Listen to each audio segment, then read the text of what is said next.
Hello guys, welcome to this video. So in this video I'll be discussing with you entropy and information, and also I'll be discussing the philosophy of the approach behind statistical physics, statistical mechanics. Like I will not be teaching you or following any kind of curriculum like undergraduate curriculum or any kind of textbook oriented stuff. I'll be discussing the philosophy and the motivation behind statistical physics. Why do we need a separate field in physics called statistical mechanics? And I'll be using a lot of analogies, illustrations, and I will try to train you if you are not already trained, that is of course. I'll try to train you to connect the dots and link different concepts in physics, known concepts with unknown concepts, what you're about to learn. And I've already discussed entropy and information in some of my previous videos as far as I remember, like maybe 3 years old or 2 years old videos, when I myself understood these concepts only qualitatively. But this video will be rigorous and I will explain everything quantitatively and in as much detail as possible. It's gonna be a long video, but yeah, I think you'll like it. So first of all, what is statistical mechanics? What is statistical physics? So we have this field called statistical mechanics, or some people also call it statistical physics. And one of the biggest misconceptions among people who have not learned this thing is that it is much similar to statistics. Not at all. I mean, what we usually learn in statistics as a method to measures of central tendency, mean, median, mode, probability distributions. I mean, of course, those ideas are important here and everywhere, but this is not statistics. It's a separate field. Statistics is a separate field. This is a branch of physics. That's all. Now, why is it called statistical mechanics? Because usually when we learn physics in most colleges and undergraduate courses and all, first of all, you will learn about something called classical mechanics, CM, writing for short, CM.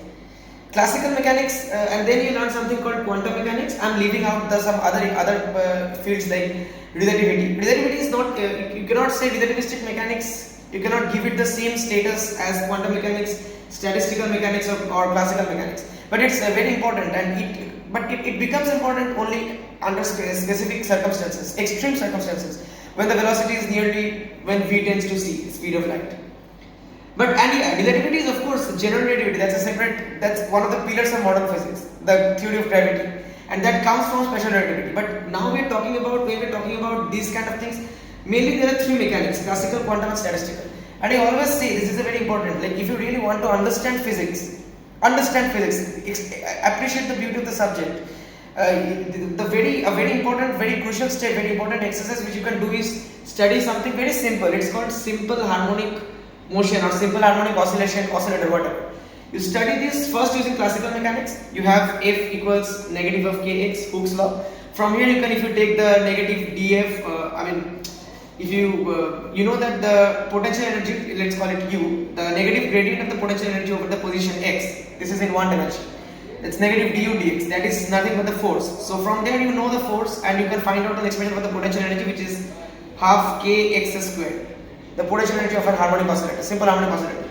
And this k is something called the spring constant, right? This k, you just have a spring which is like oscillating in one dimension. For simplicity, we're considering a spring in one dimension. And then this is a special case. Okay, in a special elastic limit, we have the Hooke's law, and from here you get all these expressions, right? And yeah, like this is simple harmonic oscillations using classical mechanics. This is the restoring force, the negative sign. So this will just once it reaches the extreme, it will again come back and all that kind of thing. Not going deep into that. We can study the same system using quantum mechanics, but there things get a lot more complicated. There is something called the quantum harmonic oscillator, and to derive the equations for quantum harmonic oscillators, it's not possible for me to do this in this video, of course. It deserves a video of its own, deserves a separate lectures of its own rather. But to do this, you first need to learn the philosophy behind quantum mechanics, the approach, the mathematical framework on which quantum mechanics is defined, linear algebra, eigenvalue, eigenvector. I'm talking about the canonical quantum mechanics. There are many other formulations as well. So you have to understand how to solve problems in quantum mechanics, eigenvalue, eigenvector, and all these things. The time evolution, the unitary operator in quantum mechanics, the time evolution of a quantum system. Once you know all of that, then you can start with these similar expressions, and you can plug in and you can get an expression for a quantum harmonic oscillator. That I think that involves Laguerre polynomials and very complicated. And one important prediction of QHO from quantum mechanics is that there is something called the ZPE, zero point energy. Like usually we expect that when the at the lowest energy level, the harmonic oscillator, it has no energy, right? Like the the ground state, the energy of the ground state, we assume it to be 0. Classically we would expect it to be 0, but quantum mechanics says that no, it's not 0, it's h cut omega over 2. H cut omega is the just h nu, Planck's energy of a single quantum, h nu, and you can also write it h over 2 pi into 2 pi nu, just multiply divided by 2 pi. So 2 pi into nu frequency, that is the angular frequency omega, and h over 2 pi is h bar or h cut, whatever you prefer, that's the reduced Planck's constant. So h1 equal to how this expression is coming, for that you need to solve it. I'm not showing this, but it's a very important prediction from quantum mechanics which you cannot show classically. And this is not just just a theoretical gimmick or something. This is very important because when you deal with quantum field theory and all, this is very important. We have some non-zero energy of the quantum fields even when they are at 0 point. This is due to the quantum fluctuations. All of this comes from Heisenberg's uncertainty principle. There is a limit to how much information you can have about a system, according to QL, not according to classical mechanics. In classical mechanics, it's possible for you to know the position x and the momentum px. Px is the momentum along x direction. If you are in one dimension, then px is the same as the entire momentum p. There cannot be any component of momentum in any other directions. So, according to classical physics, it is possible to know x and px, both this for a particle, with 100% accuracy. And yeah, you would classically expect, like if I have a good enough measuring instruments, I have a particle which is moving, why can't I measure its position as well as momentum? If I can measure its position and I know its velocity and I know its mass, classically there is no variation in mass. We are not talking about relativistic domains. So then I can know the position and momentum. But according to quantum mechanics, no, you cannot. And it's not just any kind of theoretical kind of prediction or something, it's actually a well established fact, mathematical fact, that delta x, delta px is greater than equal to h over 2 pi.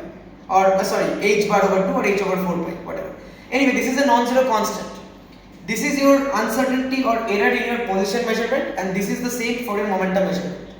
So none of this uncertainty can be 0, because uncertainty in position measurement is 0, means you know the position with 100% accuracy. But that is not allowed, because if delta x tends to 0, then this has to tend to infinity.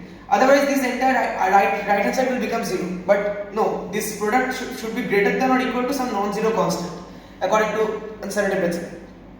It's obvious. Suppose you have a particle, electron, you want to measure its position, so you need to shine some light on it, and the electron and light means, according to quantum theory, light is made of particles called photons.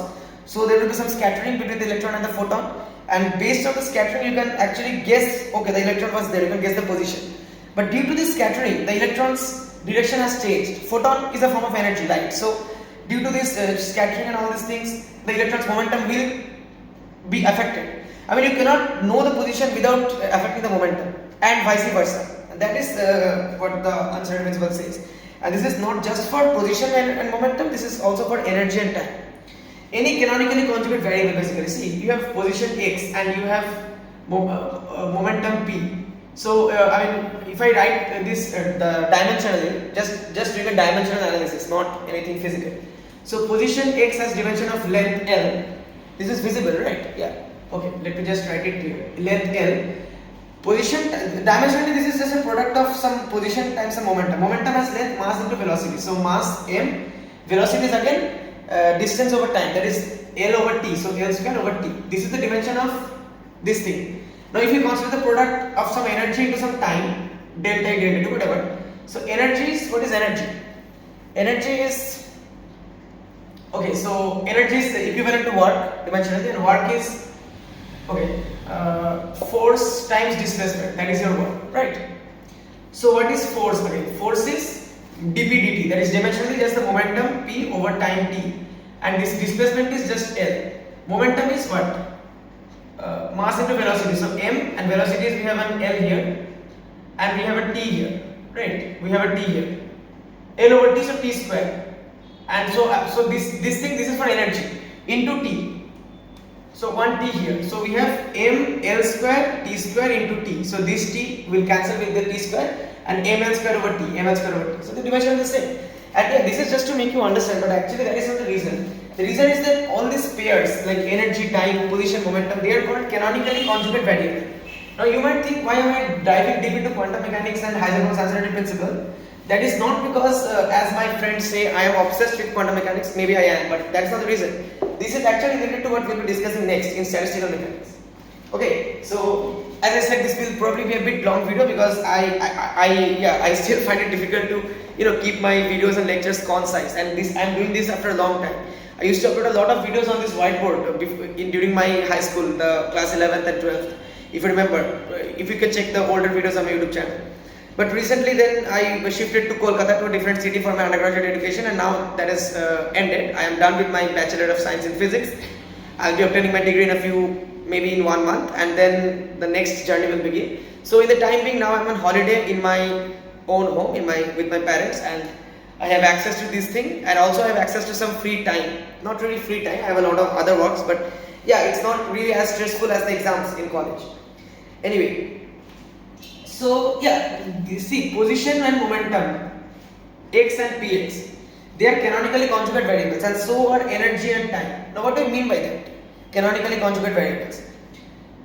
You can think of it in two ways. See, if you know the position and momentum of a particle, then you have information about the complete information of the particle.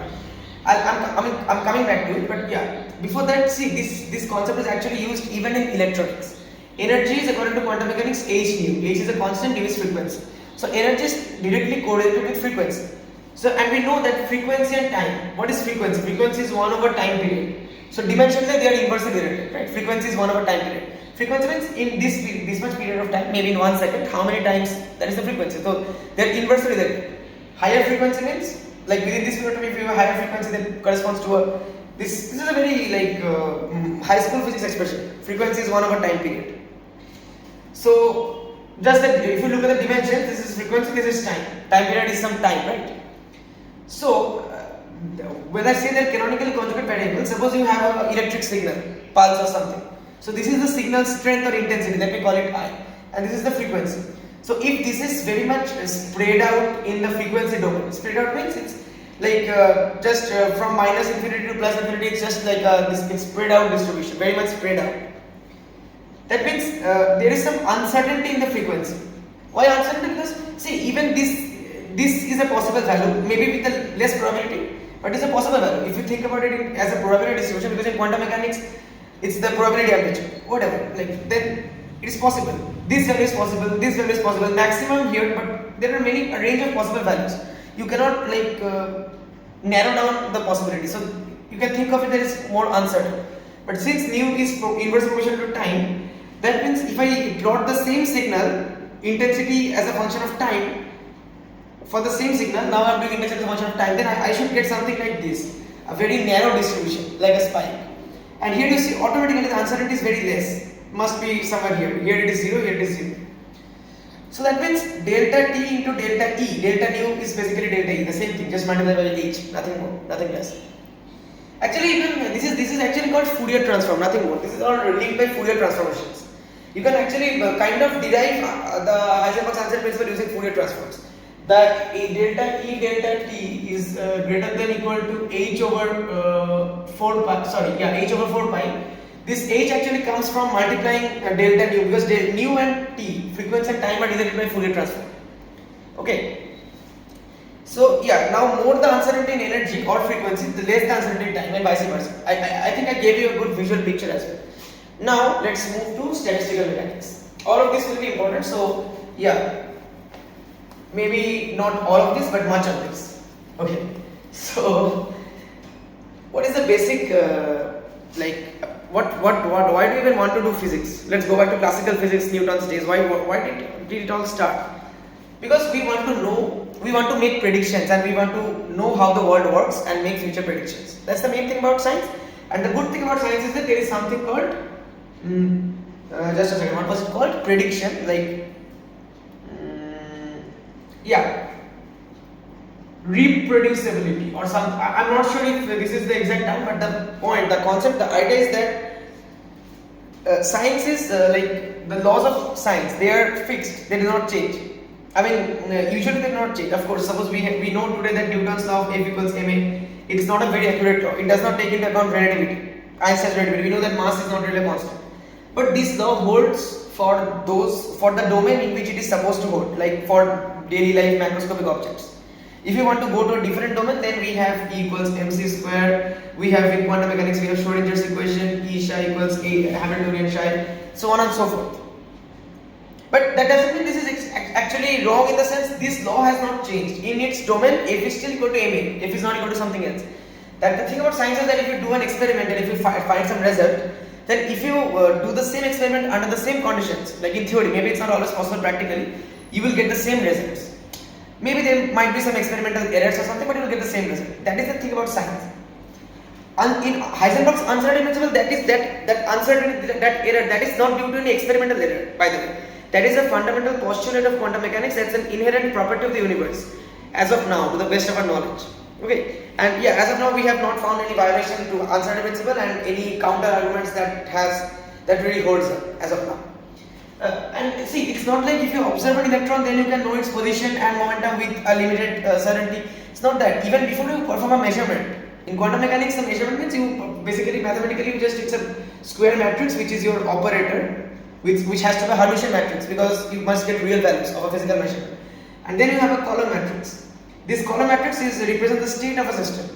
And then you get a new column matrix after doing the matrix multiplication. And this is the new state of a system. So this operator, suppose this state is a velocity state. You measure a quantum system and find its velocity 10 meter per second, suppose. That is 10 meter per second is its state, current state. Now you perform an observation or measurement using the momentum operator. Then you will get a momentum value. Whatever, that is the idea, and this operator or observable. So when you perform a measurement, even before you perform the measurement, before you perform the measurement, there are many possible values of momentum or whatever. There are many possibilities. But only after you, what are the possibilities? For that you have to do this matrix multiplication, and the eigenvalues will be the possibilities. You can, if you're lucky, you can diagonalize the matrix and so on and so forth. And then if you want to know the possibilities, you can calculate the inner product of the initial possibility, let's say IP, and the final possibility FP, and that will give you the probability amplitude. And if you just mod square it, you will get the probability of the possibility. Say we have three possible outcomes, A, B and C. Just for simplicity, suppose we have three possible outcomes, and the probability of A is P1, B is P2, C is P3. So of course the sum of all these probabilities will have to be 1, normalization. That is all we do in quantum mechanics. But the point is, it's not like before you measure the electron, the position or the momentum of the electron, whatever you want. It's not that before that the electron has some well-defined value of position and momentum. Your measurement is disturbing the electron. No, it's not that. It's a fundamental property of the universe, this Heisenberg's uncertainty principle. So even before you perform the measurement, the electron cannot simultaneously have exactly a very well-defined value of position and momentum at the same time. It's just randomly fluctuating, quantum fluctuations. So anyway, now I am in front of my whiteboard after quite a long period of time. That's why maybe I am talking too much. So this video will not be long, it will probably be very long, but okay, I mean at least some of you will be with me till the very end, I'm sure. Because I know at least some of you, even if you want to plan, and I think it will be very beneficial for you. If you, I'm sorry for wasting your time because I could have maybe shortened it a bit, talk too much, but it's okay. I think it's still a better utilization of your time to revise the known concepts of physics than I don't know, than maybe watching movies or something. Just my personal view. I'm not saying watching movies is not important. Just my personal views. So the main point of physics is, if you have a particle, we want to know, like I said, we want to make predictions. So a particle, I want to predict how it will behave in the future, whether it will go this way or that way, whether it will accelerate or decelerate or whatever. For that, to do the prediction, I need to solve Newton's equations of motion, which is the second order differential equation. Acceleration is d2x over dt square. So this is the second order differential equation that is governing in classical mechanics, that is governing the evolution of a particle. Quantum mechanics, we have Schrödinger's equation. Whatever. Now, so this particle, to make predictions of it, this particle is, suppose it's moving like this. So at every instant of time, it's changing. Its position is changing. Its velocity can also be changing. I mean, in general, you can say I have a particle which is moving with a constant velocity, but in general, its velocity can be changing. Suppose it's a particle, it's a cricket ball falling. There is air resistance. Its velocity is changing. It's decelerating. Its acceleration is decreasing with time. You can have many particles. One particle collides with another particle, and due to the collision, its direction changes, velocity changes, many things. So at this point, suppose at time t1, that is at this instant of time, we have the position of the particle is x. For simplicity, let's assume this particle is confined in one dimension, x-axis, and the time is t1, and let's call the position x1, t1. In the next moment, the particle suppose reaches here. So here it is x1 comma t1. Here it is x2 comma t2. This position is x2 and that this is a time t2. Then the particle may come back here. Depending on the forces it is exposed to, many things can happen. And yeah, since it's one dimensional, the degree of freedom is very constrained. In real life systems, much more possibilities are there. So suppose this is x3 t3. Now if you know this x3 t3, then you can actually solve this equation and you can tell. In theory, you can predict how the particle will behave over time. Like maybe once you solve the equation, you have some expression. You have the position as a function of time, and then if you put some time, say after 100 years, provided the system is not subjected to any other disturbance during this time, then you can technically predict what the particle will do after 100 years. Even after a million years, there is no theoretically there is no limit. Everything is possible. Assuming the system does not, of course, if this is a very theoretical, idealistic scenario. In reality, it's not true. But yeah, theoretically, if you know the complete state of the particle, the state of the particle means its position and its momentum and its velocity, or yeah, you can say momentum. So if you know the state of the particle at one point in time, then you can plug that in this equation of motion, and you can get a general expression of the position as a function of time, and you can plug in any time value, and you can calculate its position at any future or even past point of time. And if you know the position and time, you can find the velocity. What is velocity? Velocity is the slope, dx dt. So if I just have a plot of position versus time, this is x, this is t. Position versus time plot. Suppose I have a curve like this. So this is the slope of the curve. So dx by dt. So that will give me the velocity at this point. And if I know the velocity and I know the mass of the particle, which does not change in classical physics, it's a constant. So mass into velocity will give me the momentum. So I know p and I also know x position. So and if I know p and x, this is called the state of a system, the complete state, complete information. So in classical physics, we deal with for a one-dimensional particle, we deal with this 2D plot, x versus t graph, and this is called configurational space. Configuration space. Okay. So in the trajectory of the particle, suppose I have my x versus t plot. So this point is, let's say, x1 comma t1. This point is, say, x2 comma t2. See then this point is t is increasing, but this point is, say, x3 comma t3, because see x3 has come this side. So it's kind of following like this. Just a rough example. It can follow any curve. Oh, okay. You can see this. I think you can see this now, right? Just x versus t plot. So this is my first point, x1 comma t1, then t2. Time is always increasing. Time cannot run backward. That reminds me of something else, entropy, arrow of time, but that's for another video. So this is x2 comma t2. x2 is, see, this is x1, this is x2. We have moved this way. But x3 is again like this. So x3 will be somewhere even below x1. Suppose this is x3. So then the particle comes down here. And anyway, like this, we're getting a trajectory.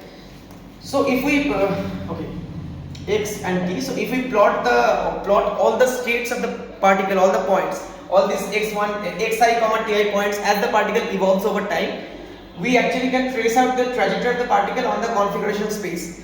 And this is actually the real. You can also call it real space, because this is the real space. The particle is actually physically moving like this, and we are just plotting it as a function of time, plotting its position as a function of time. This is what classical physics does, and technically this implies that according to classical physics, it's possible to predict the future and the past and everything of the particle if you know its state. And in theory, if you could know the state of all the particles in the universe, you can make predictions about the entire universe a million years from now or a million years back.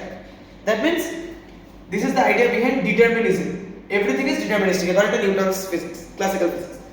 But this was challenged by uncertainty principle, because according to uncertainty principle we already discussed. That's why I said this. The discussion on uncertainty principle will not be entirely relevant.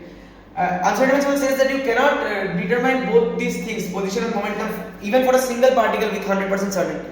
So just forget your dream of doing that for all the particles in the universe. Determinism is not true. Okay, so now this is about classical mechanics, and here we were talking about a single particle. But in real life, when we look around us, we see many complex systems. Okay, and nothing. We see many complex systems, right? And they are made up of a large number of particles. See, you don't have to go to the human body. Even a system of gas, or maybe this pen, or maybe even just an alligator or something. It's made up of millions of atoms and molecules, not a single particle, right? So if you have, so let's consider, for now let's not talk about quantum level atoms, molecules. Let's consider a system of gas which has n particles, n gas molecules. That's system of gas. Like say we have a box and we have all these gas molecules. N number of n is should ideally be a very large number. It's not like 2 or 3 molecules, and but finite, large finite number. And all of these gas molecules, they're jiggling about, they're randomly colliding, they're moving about, of course. So here you can try finding x and t for each gas particle, and doing a plot, x versus t plot. But that would be very difficult, inconvenient, and for really complex systems with a very large number of particles, that is actually impossible in practice to calculate. So we should not work in configuration space.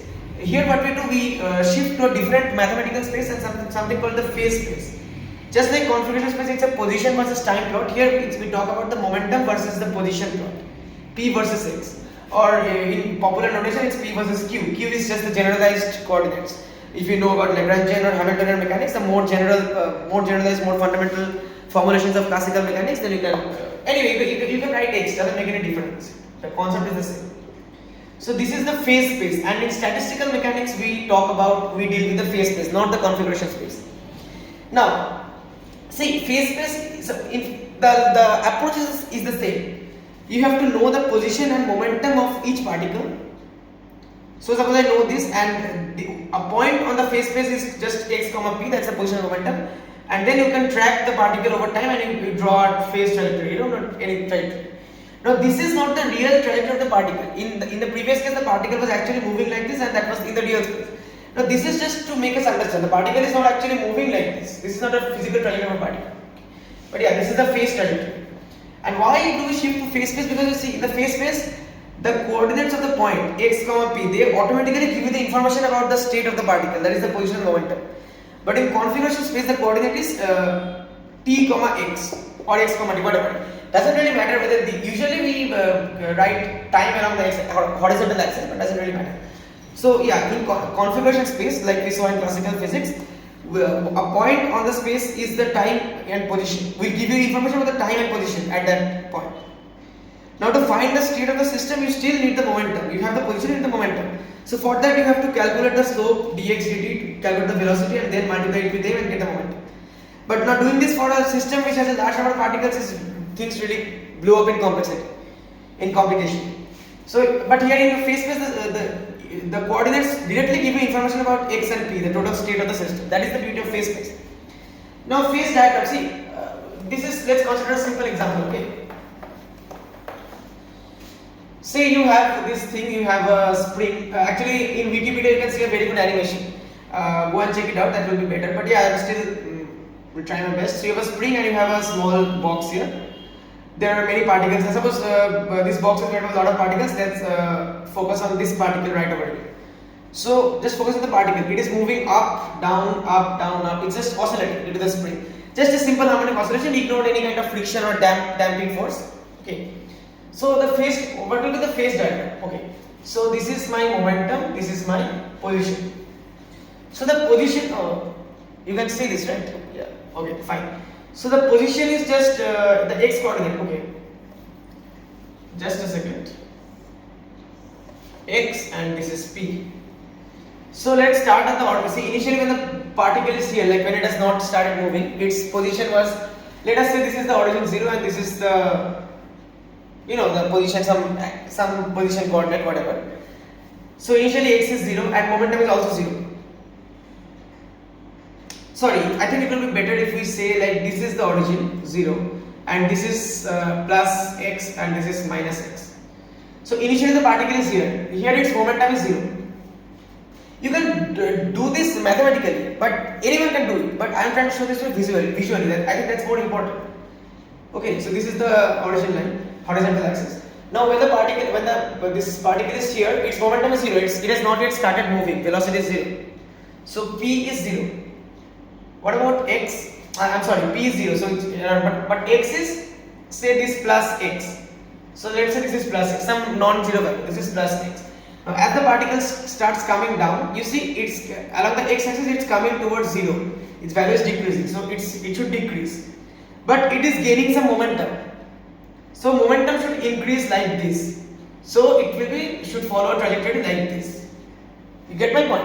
Momentum is increasing because it's coming down with some velocity is increasing, but it's coming from plus x towards the origin 0. So along the x-axis it's decreasing.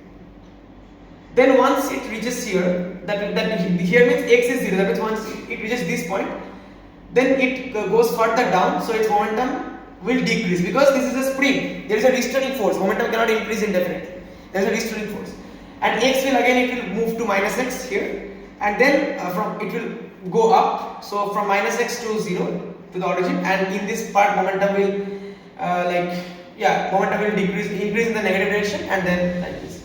So you can guess that it will be some circular sort of. This is the phase diagram. And you know, when we deal with even more complicated systems, Lorentz attractor, weather prediction, and all these things in chaos theory, something called chaos theory. That is not our concern in this video, but if you see, then we also deal with phase diagrams. And it's very easy to understand the dynamics of a complex system if you are in phase space, not in configuration space.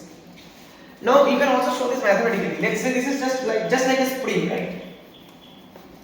And we already discussed that what is the potential energy of a spring. It is half k x square, one-dimensional spring constant. Okay, so you can see this, right? Okay. This is the potential energy, and the kinetic energy is p square over 2m. In classical expression, kinetic energy is half mv square. So multiply by m, so m square over m. So mv whole square, that is p square, and 2. P is the momentum. So this is the total energy. E is this thing for a spring, one-dimensional simple harmonic oscillation. So divide both sides by E, we get 1 is equal to p square over 2me plus kx square over 2e, or we can write it like this, 2e over k. Just bring the k down.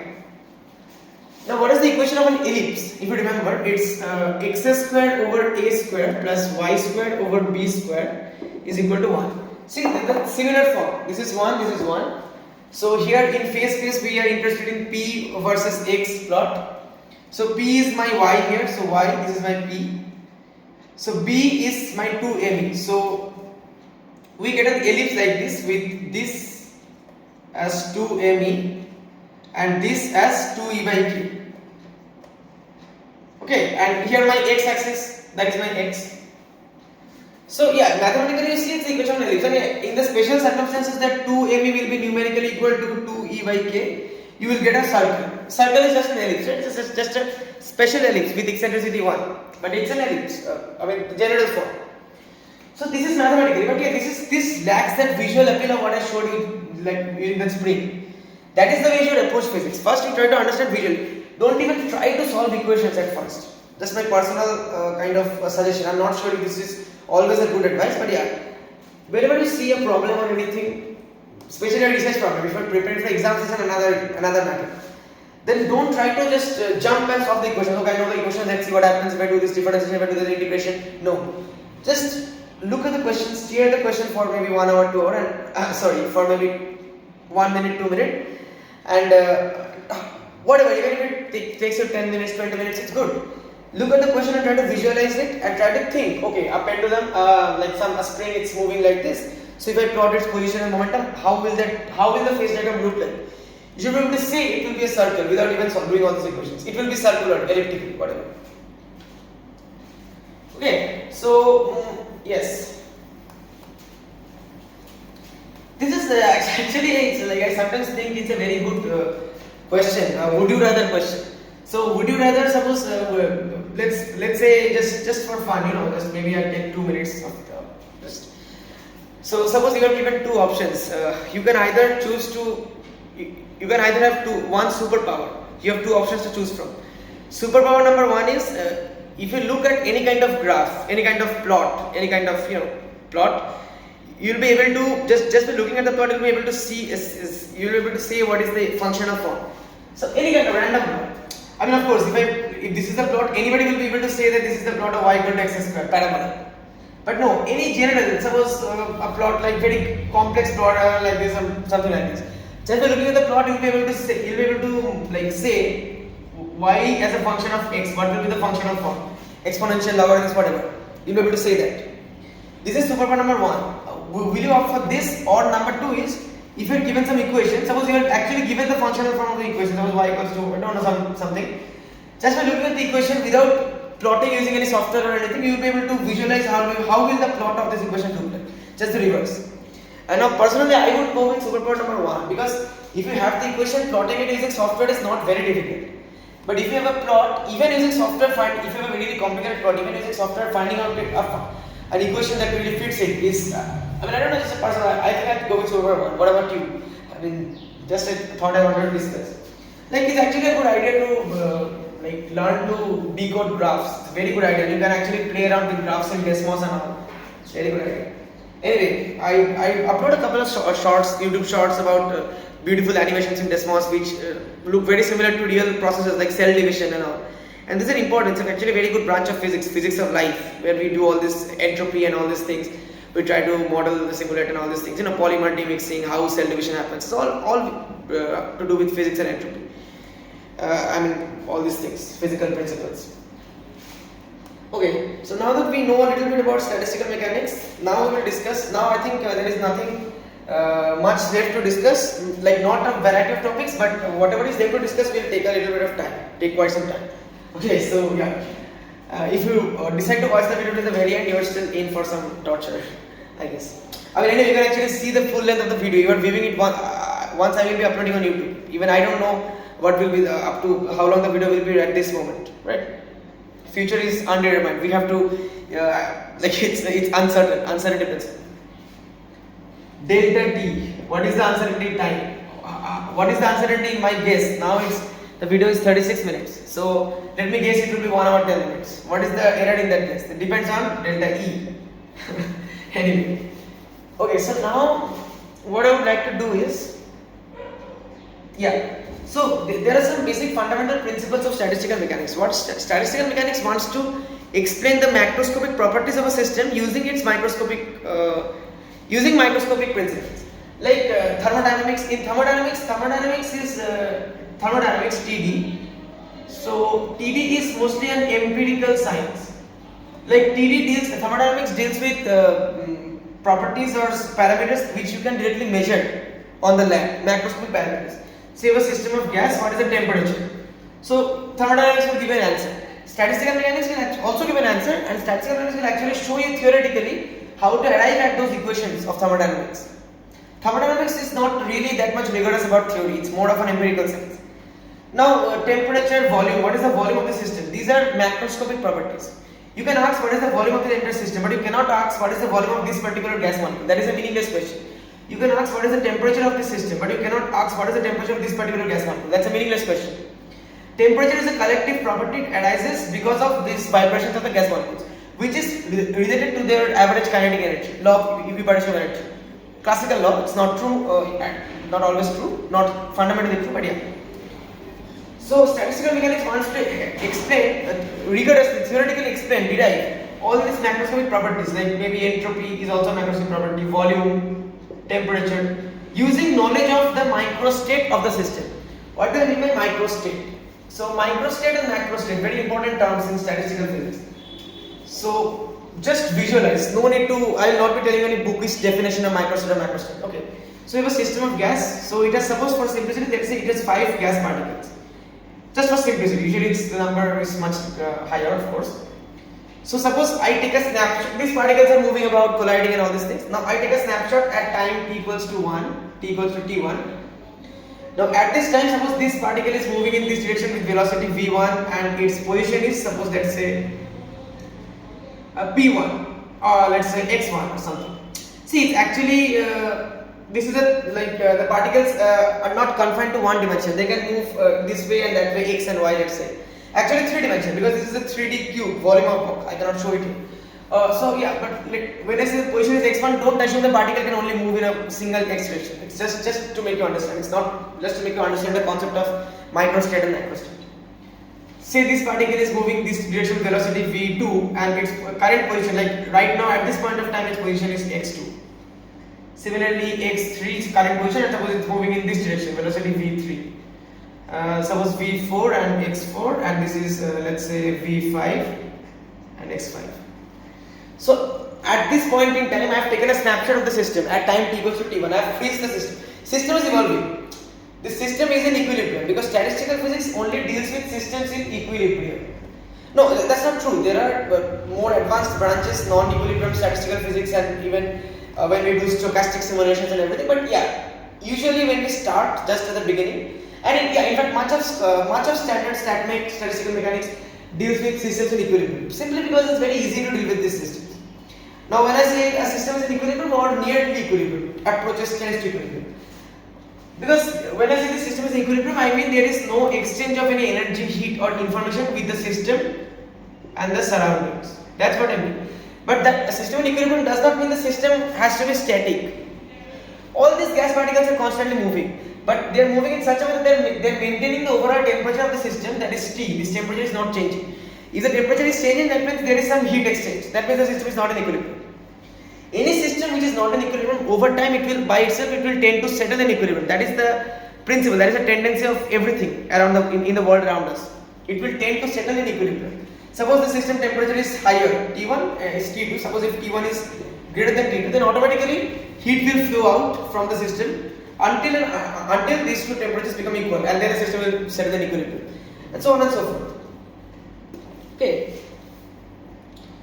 So yeah. Now this is so at one point I have this information. Now this information about all the states. See, velocity means if I multiply by the mass, then I get the momentum. So momentum and position, that is the state of a system. So at this point of time, t equals to t1, if I this entire information about all the states of the system of the gas particles, this is a microstate. The states of the microscopic particles. Now when we talk about macrostate, that is suppose this temperature of the entire system, that is a macrostate. It does not change. Now if I go to time equal to t2, say after 1 second I take another snapshot. So after 1 second, this particle has moved here, this particle has moved here, this particle has moved here, this particle has moved here, this particle has moved here, and maybe they have collided and their directions have changed. So due to collision, direction can change, velocity can change, and since the particles have moved, the position has of course changed. So this entire microstate has changed. This is microstate 2, this is microstate 1. And at every point of time the microstate is changing, but the macrostate is not changing. It's a system in equilibrium. So corresponding to the same macrostate, there can be many possible macrostates.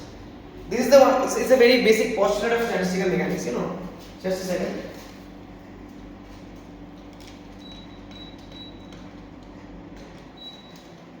Yeah, fine. I just increased the temperature a bit of the air conditioning. It was a bit too chilly here. I feel a bit too cold. Anyway, so yeah, now this is the thing about microstate and macrostate. Okay. Now what I will discuss next is very, very, very important. Maybe the crux of this entire video. To reach here, you wasted 42 minutes, or otherwise you are very lucky and you just drag the video and just clicked here. If you are very lucky. Anyway, so I mean, okay. That's all about macrostate and microstate, right, guys? Now, next my question to you guys is, let's say I have a box and I have partitioned it into two parts. Let's call this A, let's call this B, and I have 4 balls. 1, 2, 3, or let's say I have 3 balls. Now, let's say I want 2 balls in A in the left partition and 1 ball. There is only 1 ball remaining. We have 3 balls. 1 ball in B in the right partition. So you can either put 1 and 2 here and 3 here, or you can put 1 and 3 here or 2 here, or you can put the ball 1 here and you can put 2 and 3. These 2 balls you can put here. Now in all of these 3 cases, the macrostate is the same. That is, let's say 2 in A, 1 in B. This is the macrostate. Because let us assume that this 1, 2, 3, these particles are microscopically distinguishable. Microscopically you can differentiate. Okay, this is number 1, this is number 2, this is number 3. They are not the same. But macroscopically you cannot distinguish. They are the same. So that means macroscopically, what you are saying is that, okay, there is just, in all the 3 cases, you are saying there are 2 particles in A and 1 in B. The same macrostate. But corresponding to the same macrostate, there are actually 3 possible microstates. Just an abstract example. Okay. Now if I ask you, which of these possible microstate is most likely? What will you say? Just think logically. Don't, I'm not asking you any technical physics question. I'm not assuming you already know this thing. You need not know anything. Just think logically. them should be equally likely. Why? Because if I give you 3 balls, 1, 2, 3, which are otherwise same in all respects, identical balls, just microscopically distinguishable as we assume in classical statistical mechanics, but this leads to a lot of problems. So we need quantum stat mech and all to deal with black body radiation, photon gas, and it's a different thing. Bose-Einstein statistics, Fermi-Dirac statistics for bosons and fermions. But yeah, anyway, so if I ask you that I want this kind of configuration, 2 balls in the left and 1 in the right, and I give you 3 balls, 1, 2, 3. So what will you do? You will, and I ask you which of the 3 is more likely. You will say all of them are equally likely. If somebody puts 1 and 2 in the left and 3 in the right, and if somebody does 1 and 3 in the left and 2 in the right, what is the difference? How can you say that this is more preferred over this or the other way around? You cannot say that. So there is something called PEEP in statistical mechanics. It's called the PEAP. It's called the postulate of equal a priori probabilities. Now that is very technical sounding thing, but the idea is simple. It actually assumes that ergodic hypothesis is true. And the ergodic hypothesis is like logically there is no reason to believe it's false. Okay. So ergodic hypothesis says that the time average of a system, like if you want to measure some parameter of a system, let's say you will measure the temperature, then the time average measurement of that parameter must be equal to the ensemble average measurement of that same parameter. Sounds very technical, I know. I have not introduced all these terms, ensemble, time average, etc. But idea is simple. You have a system of gas. Again, I am coming back to the same example. If you learn statistical mechanics, you will encounter a system of gas like always. You will get tired of it at some point, I am pretty sure. Now, yeah. So I have the system of gas, and I want to measure its temperature. Let's say. So measure its temperature means not just measure the temperature at this point of time. I want to find the average temperature. So to find a really good average value, I need to make a lot of measurements, take a lot of measurements, and ideally I should take an infinite number of measurements. So there are 2 options. Option 1 is I just theoretically, I know it's practically not possible because I will live only 80 years. I will on 85 years, 75. If I'm unlucky, maybe one or 2 more years. I don't know. But yeah. I won't live for an infinite amount of time, but yeah, theoretically, let's say person A chooses to carry out temperature measurements over infinite amount of time, like now, after 1 second, after, and so on, and then takes the average of all these values. So that is called the time average. And person B says that no, it's not possible for me. What I will do is that even that is not possible in practice. But person B says, what I will do, I will take an infinite number of copies of the system. In space, like in the same time right now, but infinite number of copies. Just a thought experiment. So the same system, same temperature, same macrostate, but microstates may be different. I already told you there can be many microstates corresponding to the same macrostate. So he takes, this is called the ensemble average. Ensemble means a collection of all the possible microstates corresponding to the same macrostate. Now logically you see these 2 values should be equal. You are measuring the same parameter of the same system, and you are measuring infinite number of values, whether you do it over infinite amount of time or whether you take infinite copies in space and do all the measurements now and then you take the average. Why should those 2 averages be not equal? That is ergodicity. Yeah, I mean this is not a fundamental principle. There are many systems where this does not directly hold. But yeah, in standard stat mech, this is a postulate. We assume that the ergodic hypothesis holds. And this actually indirectly shows that PEEP is true. What PEEP says is that all microstates let me write it. Okay, it says that all microstates are equally likely. Like in the previous example, I told you whether 1, 2 in the left and 3 in the right, or 1, 3 in the left and 2 in the right, and 1, 3, 2 in the left and 1 in the right. These 3 possible microstates corresponding to the gross macrostate, that 2 in A and 1 in B. So I asked you which of these 3 is more likely or less likely, and you said like logically it should be all the 3 are equally possible. All the 3 microstates are equally likely. Postulate of equal a priori probabilities. A priori, just a technical term. I mean, a priori, a posteriori. Let's not go into that. Like you already have knowledge of the system. That's what they mean. Some books also write it like PEP, just not they drop the A. It's just postulate of equal probability. But don't confuse it with Pauli exclusion principle. PEP can also mean Pauli exclusion principle in quantum mechanics. Very important in quantum statistics, Bose-Einstein and Fermi-Dirac statistics. Anyway, so this is the thing. All of them should be equally likely. That's why you see the probability of all of them should be 1 over 3, 1 over 3, 1 over 3. This is what PEEP says. Like all the accessible microstates are equally probable.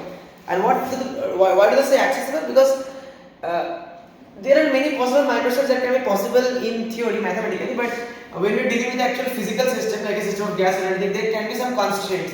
Like the energy of the system has been measured and found to be this value. So those microstates that do not agree with that energy value, they are not accessible.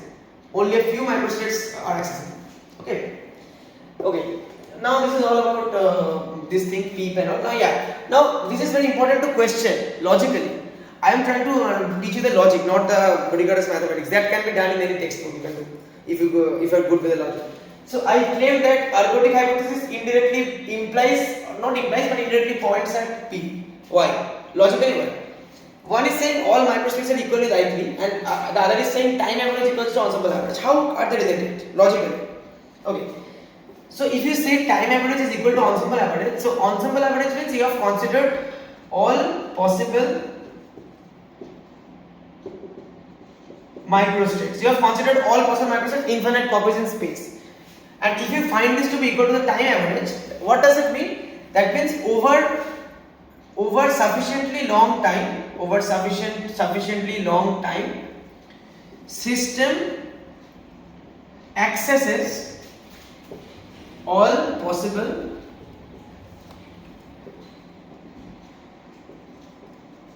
microstates. Get my point? This means over a sufficiently long time, because we have been taking the time average for infinite time, sufficiently long time, the system must go through all these possible microstates. Because here we have all possible microstates. We have taken the ensemble average over all possible microstates and we are finding it equal to the time average. That means over sufficiently long time the system must cover all the possible microstates, and it should not cover the same microstate twice without covering the other. Like suppose you have 5 rooms, or let's say you have 5 rooms, 1, 2, 3, 4, 5. So you are allowed to come back to the same room only if you have covered all the other rooms. Suppose you are in room 1, you go to room 2, you go to room 3, you cannot come back to room 1 at this point, because for that you have to first go to room 4 and room 5. You can see this. There are 5 rooms, you go to room 1, you go to room 2, you go to room 3, then you cannot come back to room 1 at this point, because room 4 and room 5 are still unexplored. You have to go to room 4, you have to go to room 5. Now you have been to all the rooms at least once, now you can come back to room 1. This means you cannot go to the same microstate more than once without covering the other microstates. Because in ensemble average you have all the possible microstates, infinite maybe, but unique microstates, and you are taking the average. Now time average is equal to ensemble average means through over a long period of time the particle is covering all the unique microstates. It is not coming back to the same microstate twice, and it is not leaving out any microstate. It is covering all the microstates only once. So if you go to all the rooms only once, that means what is the probability that you are in room 1? That is 1 over 5, because here are 5 rooms. Probability that you are in room 2, that is also 1 over 5, and so on. So all these probabilities are equal. That means you are equally likely to be in any of these rooms, and that is what PEEP says. All the microstates are equally likely. You see how beautiful the logic builds are. Ergodic hypothesis puts it in a very different way. Time average is equal to ensemble average, and from there logically you can say that if this is true, if I assume ergodicity to be true, then I can say that all the microstates, all the accessible microstates are equally possible, equally likely, equally probable. Two of the most basic assumptions or principles or postulates, whatever you say, of classical statistical mechanics. Standard stat mech. I'm not talking about quantum stat mech in this video. It's something entirely different, but of course useful, important. Now I'll talk about the final part of the video: entropy and information. I think this video is more about stat mech than entropy information, but yeah, I started with entropy information. I started by saying that I'll be discussing entropy information. That is the main motivation. That was the main motivation actually before I started talking, or should I say yapping, whatever. Okay, so yeah. Sorry. So entropy. Now for this, let me ask you a simple question. Everything I already told you, everything tends to go towards equilibrium. So, I mean, within the limits of assumptions of statistical mechanics, what is the most probable state you will find a system in? That is its equilibrium state. Because a system can be in disequilibrium or non-equilibrium for a very short period of time. It will try to reach equilibrium as soon as possible. Not always true. The universe around us, it's not in perfect equilibrium. We are not in equilibrium. We live for 80 years. But we are open system. We exchange information and stuff with the surroundings. A closed system has to be in equilibrium. But yeah, in general, the maximum probability, the most probable state of a system is its equilibrium state. So equilibrium state is the most probable state, the probability is maximum, and at equilibrium the entropy is also maximum. Now you might think, what do I even mean by entropy? I suddenly throw a word at entropy. You must have heard of this, very popular, it's from second of thermodynamics or whatever. Entropy is usually introduced as the disorder. It's not true. I mean, that is not a very rigorous definition. That is true at a rough, like, superficial level. Entropy is actually, it's the number of ways you can since now we know what is a microstate, let's put the technical definition. Entropy is directly proportional to the number of possible microstates. Entropy is not equal to the number of possible microstates, but more the number of possible microstates, a higher the entropy. And why do people say that entropy is disordered? Because let's say you have a box and you have 5 balls. You have kept the balls like this in a very orderly arrangement. All the 5 balls on the bottom of the box, orderly arrangement. This is ordered. Now, how many ways you can do this? What are the possible microstates? Very few ways. You can, of course, you can jumble. Suppose let's say this is ball 1, 2, 3, 4, 5. You can put ball 1 here and ball 5 here. Those things you can do. But still, the number of possibilities are limited because all the balls must touch the floor and like this. You cannot put one ball here. So this is an orderly arrangement, and order means the entropy is less because the number of microstates, number of possible ways to arrange is less. Now if I give you this box and say you have 5 balls and they can be like arranged like this, you have a little more possibility. Actually, this is not a very good example because anyway here you have only 5 balls and I cannot fix the macrostate. Let's say you have this example already I use in many of my when I explain entropy to people, I use this example. It's a very good example. Say you have 5 balls, 1, 2, they're just labeled like this, 1, 2, 3, 4, 5, and you have 2 jars, A and B. So let me give you configuration 1, which is that you have to put all the 5 balls in one of the jars. I mean, you have to put 5 balls in one jar. If you do that is that configuration. So you either put all of this here and this is empty, or you put all of this here and this is empty. Only 2 possibilities. There are no further possibility. If the macrostate is 5, 0, like 5 in one, 0 in other. Depends on you whether A or B. For this macrostate, there are only 2 macrostates. Either 5 in A and no balls in B, or the other way around. Now I give you the macrostate 2, 3, like 2 balls in one, 3 balls in the other. Now there are many possibilities. You can put 1 and 2 here, you can put the other 3, 4, 5 here. You can put 1 and 3 here, you can put 2, 4, 5 here, and many possibilities. And you can also do the reverse. You can put 2 balls here and 3 balls here. 2 balls here and 3 balls here, or 2 balls here and 3 balls here. And those 2 and 3 you can play around with the permutation combination because you have like 5 different balls. Microscopically they are different, 1, 2, 3, 4, 5.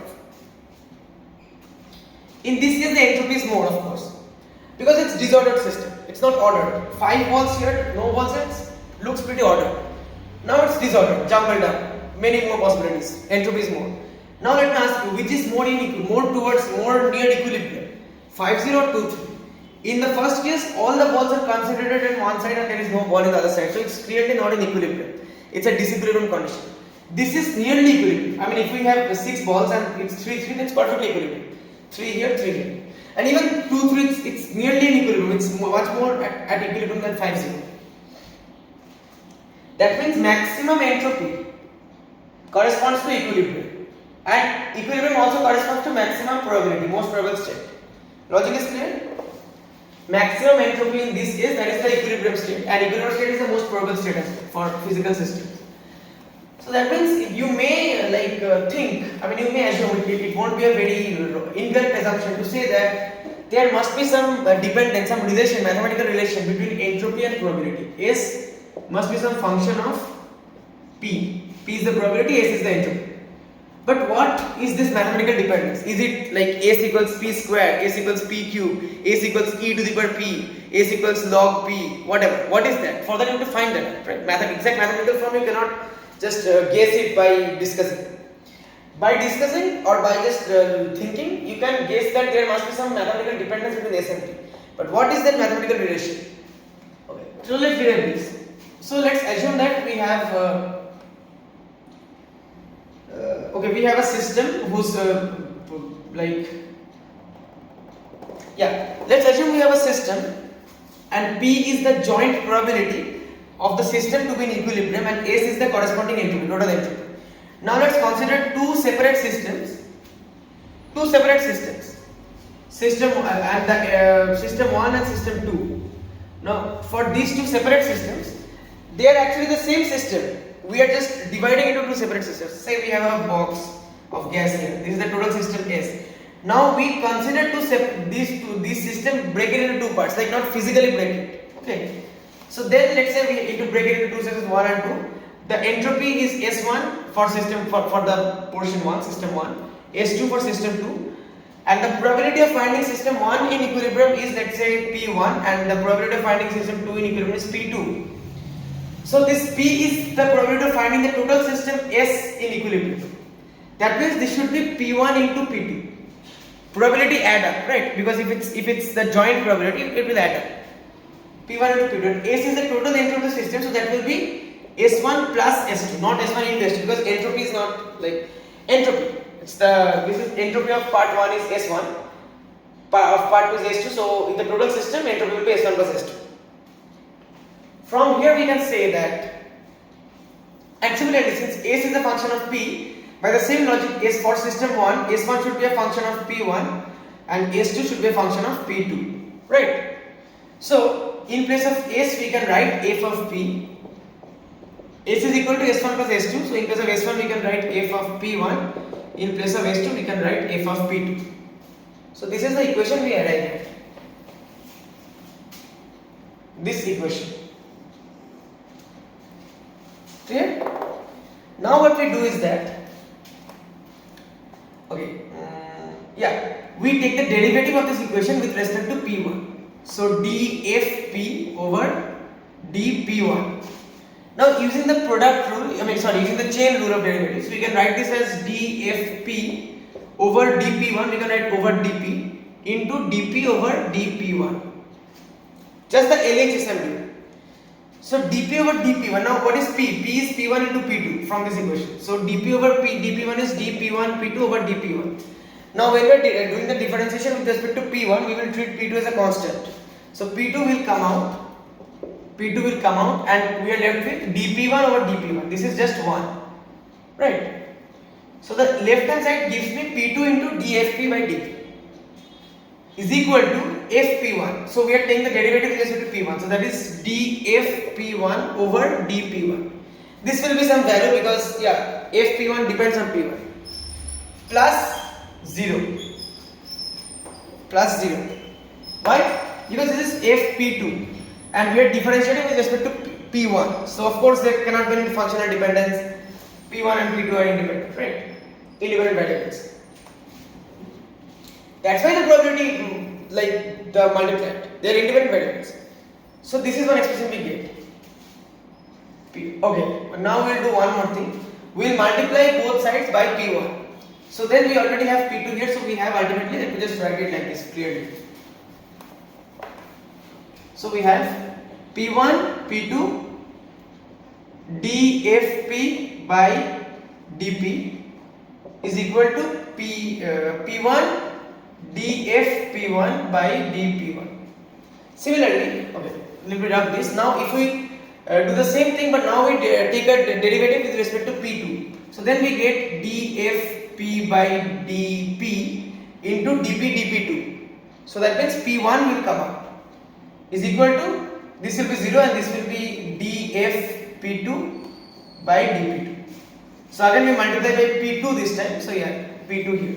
So we can write a second equation, P1 P2 dFP dP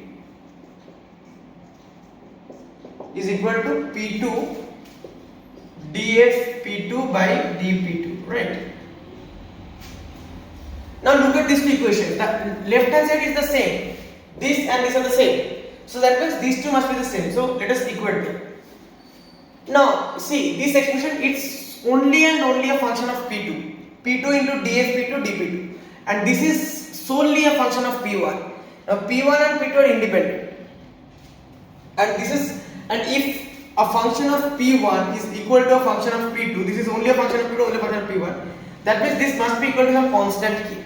There is no other way. Suppose you have x is cube plus x, a function of x only, is equal to y to the root y plus 1. Suppose, just an example. So this is solely a function of y, this is solely a function of x. Now if both of them are to be equal to each other, then that means this must be equal to some constant. There is no other way. If you think about it, you'll get it. If here was some x dependence, then you could write some variable and etc. So we can write that this is equal to some k. Okay. So yeah, this thing is equal to k. P1 dFP1 by dP1 is equal to k, and this is also equal to k. So that means I can write k here in place of this. Now let me consider this equation. I can write k here. Right? Let me dump everything else. So P1 into P2, that is a total probability P, we already saw. So P into dFP, okay, over dP. Now what is FP? Okay, let's keep it like this right now. Is equal to some constant k. K is any constant. So that means what we can do is that dFP over k is equal to dP over p. Right? Just simple reality, nothing else. Integrate both sides. This will give you ln p. Integration of dP over p will give you ln p. Right? ln p plus some integration constant c. ln p plus c. ln p plus c is the integration constant. And this will give you dFP integration, that will just give you Fp over k is equal to ln p plus constant. Clear? And what is Fp? We already assumed the entropy S to be Fp, function of p. If you think about it, if you go back. So this is S. So S by k is ln p plus c. That means S is equal to k. S is equal to k ln p plus c prime. C is a constant, P is also a constant. So k into c prime is a new constant c prime. K into c is a new constant c prime. So we started by assuming that entropy must depend mathematically. There must be a relation between entropy S and the probability P. Now we see that there actually is a relation, and it's S equals k ln p plus c prime. Now we will assume a logical step. Since this equation is supposed to be true for all systems, if we consider a system at absolute zero, at t equal to 0 Kelvin, say a crystal or something at absolute zero, then that system, the entropy S must be 0. Because it's a perfectly ordered system. At absolute zero temperature, there is no kind of disorder, no motion, no movement, nothing. Perfectly ordered system of the particles. There is just only no entropy. There is only one possible microstate, and S is 0 and this P is 1. Probability is 1 because the probability of finding the particle at that state. Actually, I will discuss this right now. This P is actually not really the. It's actually the number of microstates. It's something called the thermodynamic probability. It's not what we usually mean by probability. Like probability of tossing a coin is 1 over 2. Not that getting hit in a coin toss is 1 by 2. Not that probability. That's the usual mathematical probability. Here we talk about the thermodynamic probability. That is essentially the number of microstates. So that is 1. For a system at absolute zero, number of microstates is 1. There is only one microstate. That's everything is at perfect order and entropy is 0. So if I put S equal to 0 and ln p, k ln p is 1, ln 1. So what is ln 1 is again 0. So this is also 0 plus c prime. So 0 is equal to c prime. That means the constant c prime is 0. We can just forget it. Now we did this for a special case when temperature is 0, absolute 0 temperature. For a system at absolute 0 temperature. But since this expression of entropy is general, it holds for all systems. So if for this case we get the constant, integration constant to be 0, that means we can say that the value of this integration constant is 0 in general. We can just forget it. Just a second.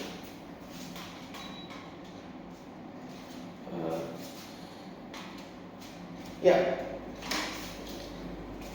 Now we can. So now we have an equation, but we still don't know what is this constant K. We just know it's a constant. So to do this, we can consider a simple kind of. We can consider a system of gas under some isothermal expansion, like it is expanding in volume. So volume V1 is changing to volume V2, and of course its entropy is also changing from S1 to S2. In general, the entropy will change if a gas expands. Many possible configurations, the volume is expanding, more possible position configuration. See, entropy does not depend only on the position configuration, also depends on velocity and energy configuration, but yeah, in general. But it's an isothermal expansion, so the temperature is not changing, and that means according to the first law of thermodynamics, dq equals to du plus dw. This is the work done on the system. This is the system's internal energy. This is the total heat exchange. So the temperature is same, means du is 0, no change in internal energy. So dq is just dw. We also know that the change in entropy ds is dq over t integration 1 to 2, because it's 1 to 2, s1 to s2. dq over t. These are all thermodynamics equations. I cannot derive all of this. Okay. T is constant, and dq we can write from here dq is equal to dw, because dv is 0, and dw, the work done, is equal to p dv. So we can write, in place of dq we can write p dv. Now again, for an ideal gas, let's say we are dealing with an ideal gas. For an ideal gas, we have the equation of state PV equals to nRT. High school level knowledge. You can actually derive this using Helmholtz free energy and everything, using thermodynamic potentials, using statistical mechanics. You can derive this, but yeah, it's not our concern right now. So in place of P, we can write nRT by V in place of P. So here we have a P here. So that means dA, so the change in entropy. You can see this right here. This is nRT, and we have a dV here. nRT dV by T, integration 1 to 2. So T cancel out. N is a constant number of moles. R is a constant universal gas constant. So nR integration 1 to 2 dV over V. Sorry, there is a V here. You see nRT by V. nRT by V. T cancels out. dV over V. So integration 1 to 2 dV over V is just ln V2 minus ln V1. That is ln V2 over V1. Right? This is what we are getting. The experiment. This is delta S1, the change in entropy. That is S2 minus S1. So S2 minus S1 we are getting nR ln V2 over V1. Very good. Now we just saw that entropy is actually K ln P. So S2 minus S1. What is S2 will be K ln P2 minus S1 will be K ln P1. This K is a constant. It doesn't depend on the system. Right? So S2 minus S1 can also be written as K if you take the K and then ln P2 minus P1, that is ln P2 over P1. So this K ln P2 over P1 must be equal to, this is also S2 minus S1, this is S2 minus S1. Must be equal to this thing right over here, that is nR ln V2 by V1. Now I will tell you of a very important and interesting relation which we will be using it, because without using this we will not be able to arrive at the final result. Okay, that is that V2 by V1 to the power n for a system of n particles is equal to P2 by P1. Now what do we mean by this? Let's say, just give a simple example. Let's say you have a box here and you have two particles. N is equal to 2, you have two particles. Just to keep things simple. And you have the entire volume of the box, let us say it is V1, and you also consider this much, just this amount of volume, that is V2. So what is the joint probability of finding both the particles in this volume? Let us assume, just for a sec, let us assume V2 is 1/3 V1. Like this volume is 1/3 of the total volume. Let us assume. So that means what is V2 by V1? V2 by V1 is 1/3. Remember this. Now what is the probability of finding both the particles in V2? That is 1/3 squared. Why? Because see so it's given to you. It's given to you that this n is 2 means both the particles are inside the box. That is a given fact.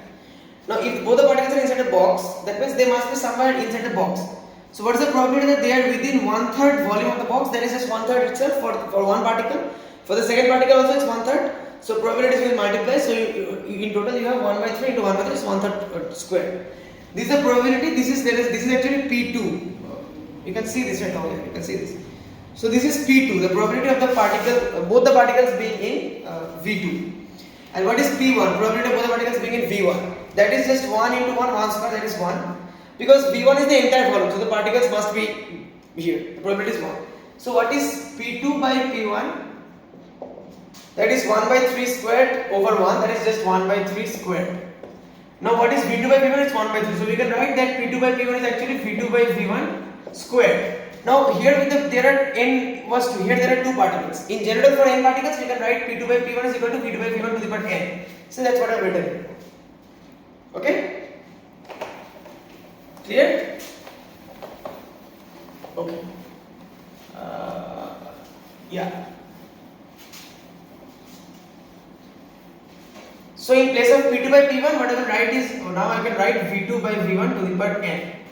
Now ln something to the power n, that means I can write n here. Now I can cancel this ln V2 by V1 from both sides and I am left with nk equals to nr.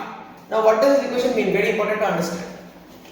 So you see, this n is the number of moles,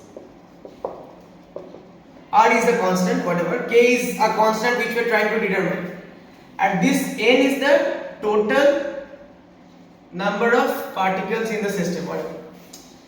So we know that in 1 mole there are na number of particles, capital N. This is Avogadro's number. In 1 mole there are, this was something 6.02 10 over 23 particles, Avogadro's number. So in 1 mole there are n number of particles. That means in n moles there should be n into n number of particles, and this should be the total number of particles. So n into n should be equal to capital N. Now we have okay. So we have nk equals to nr. So k is equals to nr over capital N, right? Now using this expression right over here, we can say that n over n is equal to 1 over n, right, from here. So here we have n over n. So we can say k is equal to r over n. We know the value of r, its universal gas constant 8.31 joules per mole per Kelvin, and we know the value of Na, that is these things, so what, 6.02 10 to the minus 10 to the power plus 23.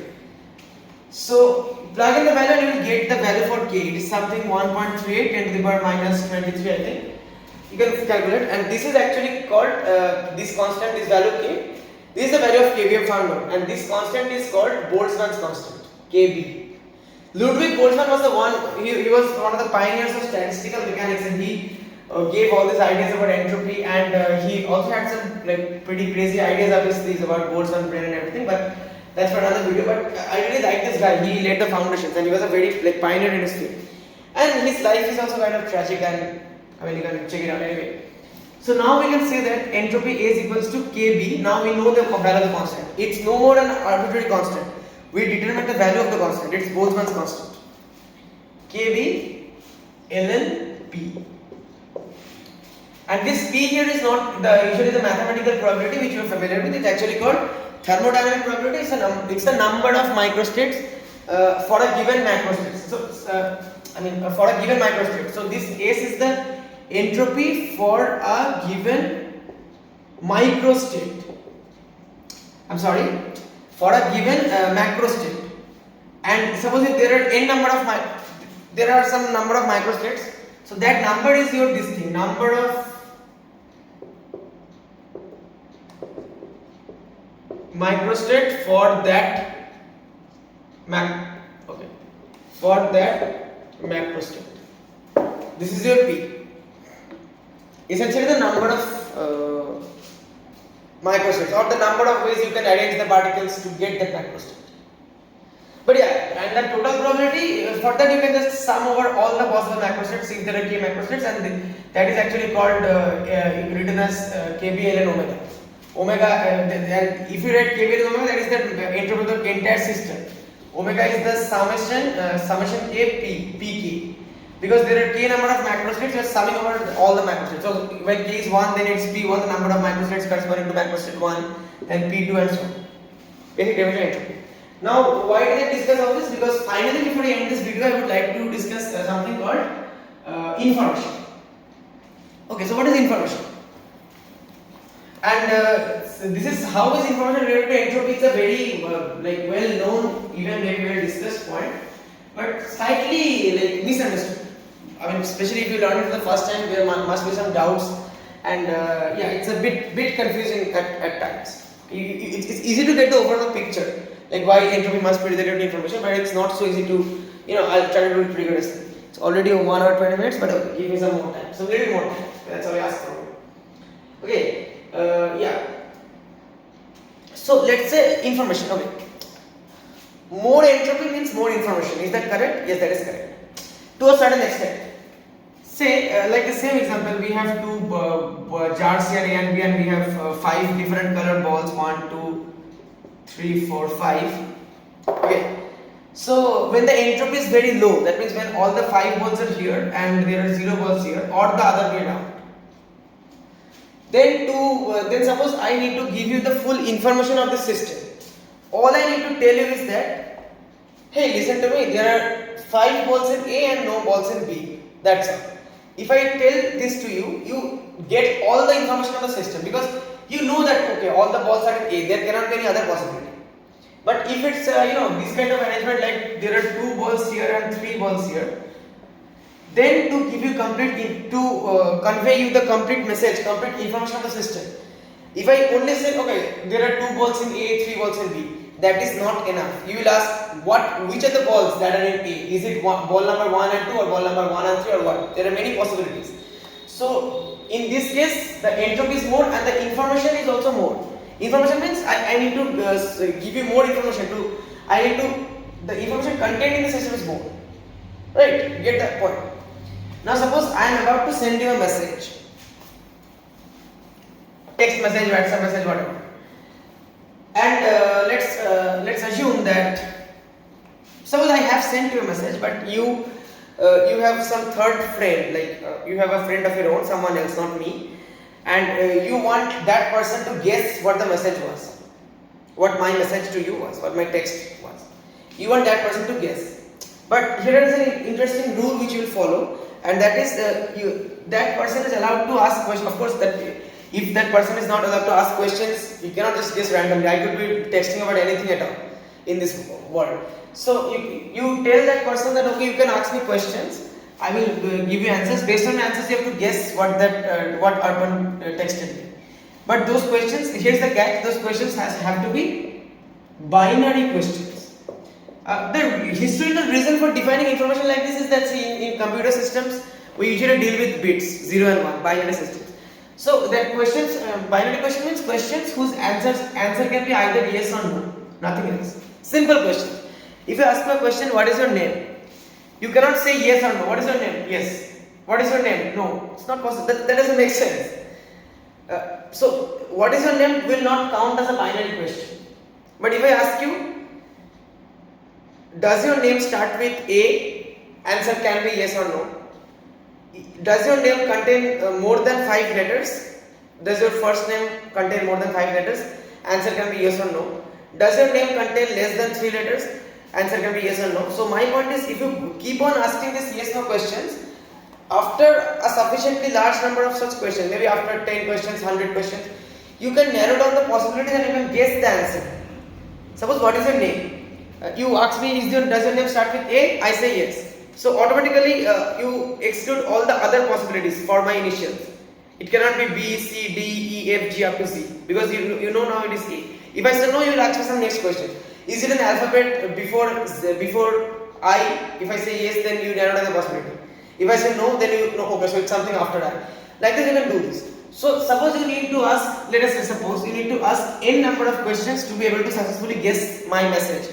That person needs to ask n number of questions, n number of binary yes no questions to be able to guess, to be able to completely uniquely determine, specify what actually I texted you. Or that means in other words to get all the information of the system.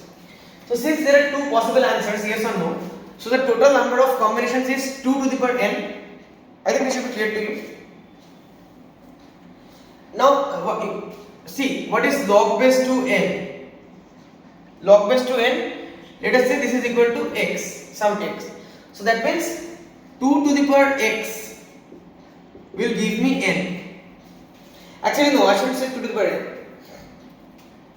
Since there are two possibilities and we say that information means what? One bit of information, that is either be 1 or a 0. So 2 to the power this information should give me all the different possibilities. This is the number of possibilities, that is this should be n, not 2 to the power n. 2 to the power information should be equal to n. Understand this equation carefully. N is the total number of possibilities. I mean the total number of questions you need to ask to be able to determine the answer. That is the kind of, you can say, the total number of possible combinations. That is n. So that will be equal to 2 to the power the information content. Why 2? Because there are two possibilities. From here you can say that x is I. That means you can say that the information here is log base to n. This is a good way to define information.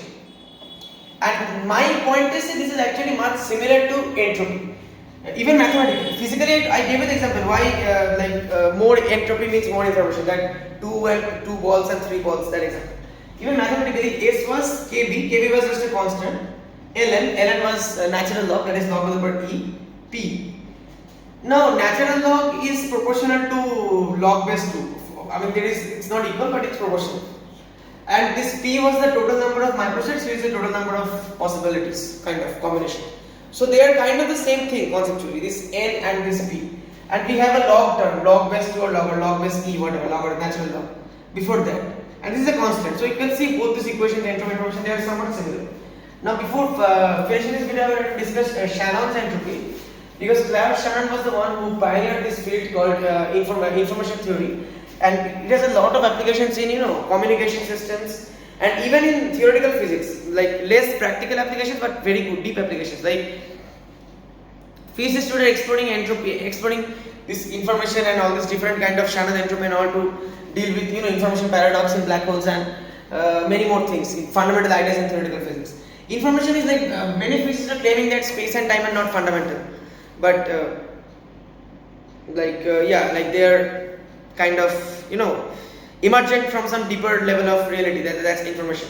Information is a deep thing. John Archibald Wheeler was probably the first prominent physicist to seriously explore the link between information and all this emergence of space-time, quantum and all. You can read his paper.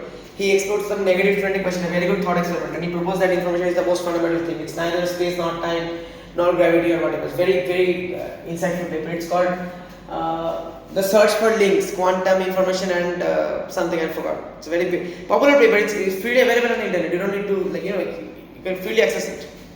Anyway, so Shannon defined entropy as, Shannon's entropy is usually written as H. Okay.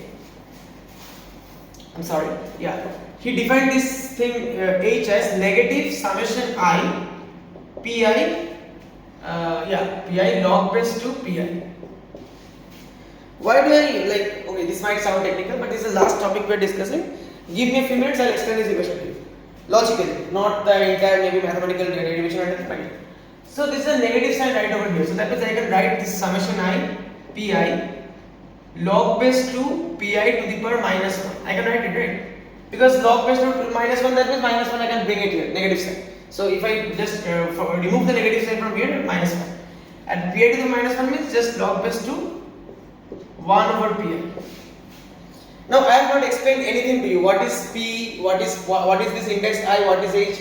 H is something which is called Shannon's entropy. Not Shannon's information, it's called Shannon's entropy. This thing right over here is called Shannon's information. So information in general, we got information to be log base to n. Just now we saw that example of texting. Here also you see it is log base to something. Now this n was the total number of possible combinations. Here it is 1 over pi, and this probability is it's the usual probability. What we mean by probability. So and what is this I? This I is, let us say there are I number of possibilities, in the sense that there are I number of events. So what is the main idea of Shannon's entropy? So it wants to quantify the information, and here there is a link between information and uncertainty. Again, this is not the uncertainty as we saw in quantum mechanics, Heisenberg's uncertainty principle. This is the uncertainty means, see, I sent you a text message and your friend is asking you questions to guess it. But before that he is uncertain about the message. The information he gains based on your answers to his binary questions, that reduces his uncertainty. So there is a correlation between information and uncertainty. But here in Shannon's case it's a little differently. See, say you have an event, a lot of events take place. You know, you have an event, so corresponding to that. Your question is Shannon wanted to quantify the uncertainty associated with that event. Actually, there is not a single event. There are a series of events, and you want to suppose there are n. Suppose I runs from 1 to n. So that means there are n events, and the probability of event 1 is p1, event 2 is p2, p3, and so on till pn. Now let us consider a simple scenario just for simplicity. Let us assume that all these probabilities are equal to one another. This is not true in general. Just for assuming equal to one another, that is equal to p. And let us also assume that n is equal to p. That means there are p number of events. Suppose. Then what is 1 by p? 1 by pi. So let me just write 1 by p because pi is just p. Pi means what? P1, P2, P3, whatever it is actually equal to p. Under this special case, not in general. So if there are p number of events, there are n number of events. I runs from 1 to n. Get my point? So you can also say that this is equal, whatever. So if there are p number of events and the probability of each event is, suppose there are p number of events and then the probability of all the events, combined probability of all the events should be equal to 1, right? Should be equal to 1. So in that case the probability of an event must be p. Why do I say this? See, 1 over p into p is equal to 1, right? So there are p number of events and this is the probability of a single event. The probability of a single event should be 1 by p. So this is the probability of a single event 1 by p and there are p number of events. So then 1 by p into p will give you 1, which is a necessity. If you sum over the probability of all the events, then you must get 1. That is a necessity. You cannot violate that condition. So under the special case when all these pi's are equal to p, that means we can write it as 1 by p, then you can think of it like this, that 1 by p is actually the probability of a single event if there are p number of events in total, right? So that means I just told this to you just to give an idea of what this 1 by pi signifies. You know, it's actually, see, it's not a general case. In general, you cannot say like this, that in general you have to use this summation index pi. So what you're essentially trying to do is that this thing right over here is the Shannon information. So this is the information. So log base to 1 over pi is the information of the ith event, and there are like I equals 1 to many such events. And now you want to ask yourself what is the average information for all this event. So to take the average, then you take the summation and you multiply pi with the information. And that is what gives you this expression. So this Shannon's entropy is the average information associated with all these events. And this you can also write it as pi to the minus 1, or you can write it negative. So usually this is the most commonly encountered expression. It's written like this: negative summation pi log base to pi. We can also write it as, I find this more like better. You can also write it as summation I pi log base to 1 by pi. See, you can also think of the negative sign like this.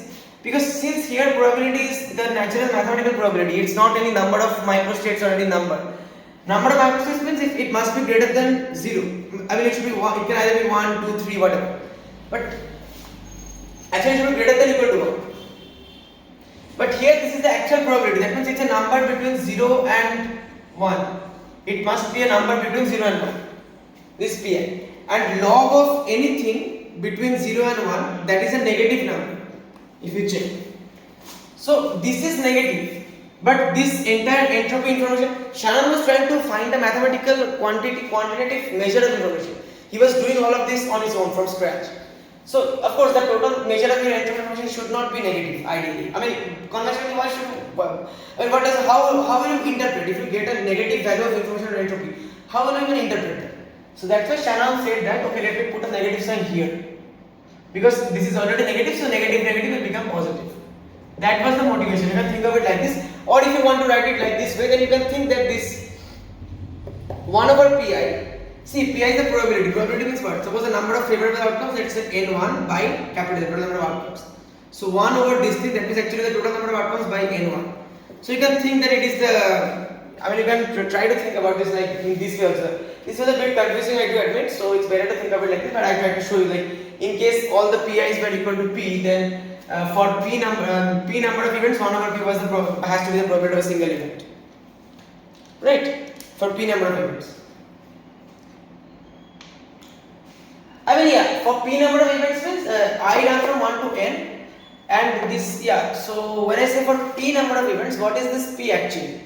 I mean, this p is actually the probability. So it's a fraction. How can you say p number of events? I don't know. It's a bit. It's better to. Anyway, but my point is, I think in this video I gave you a very clear idea of why entropy and information is are correlated, and exactly how they are correlated. Why do we write this? Why Shannon's entropy is defined in this manner, not in some other manner? All this stuff. And for the most part of the video, the initial few, maybe the first full hour of the video, something I don't remember. I discussed with you the motivation, the approach of statistical mechanics. That was also very important, I think. So yeah, I hope you found the video interesting. And again, I didn't expect this video to be too long. Maybe I talked, I wasted a bit of time. I could have shortened it a bit. But anyway, let me not further elongate it any longer. Thanks for watching, guys. It's a long time after I did one of these whiteboard videos. I'll try to do a couple more in the next few months. Because next few months I am on holiday, but I have to travel a lot to a lot of places for research fellowships, and I also have to give one or two talks. It's not yet finalized. But I'll try my best.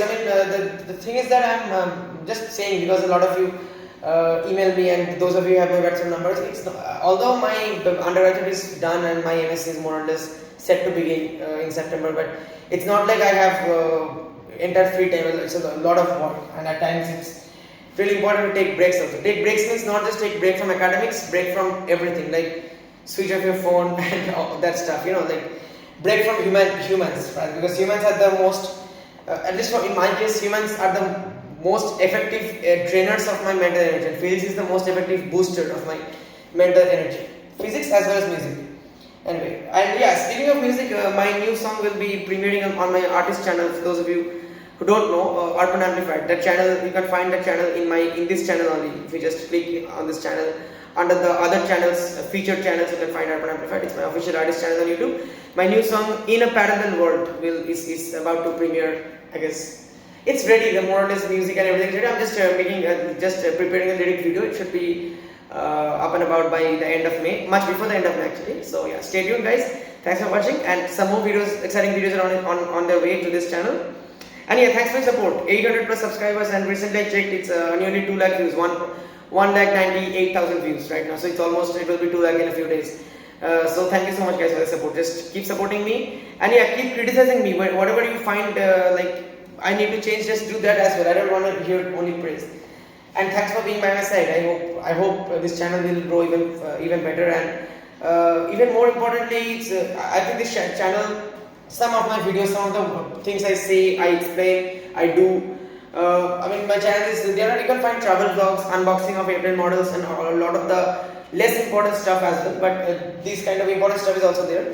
So I think I just want my YouTube channel to have a meaningful impact on a few lives. Maybe even if it's 1 life or 2 lives.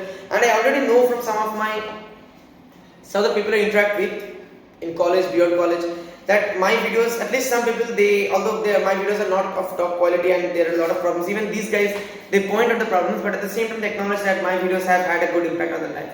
And that's all I can ask for as a creator. That's all I can ask for. And when I say I want my channel to grow, it's not because I want to make money from YouTube or anything. That's a long, I don't count on that, of course. But because I want my views to reach more people, and I want to create, this curiosity, spark the curiosity of young minds, and yeah, that's it. Thank you so much, guys. Okay, I think I should stop here. Thank you.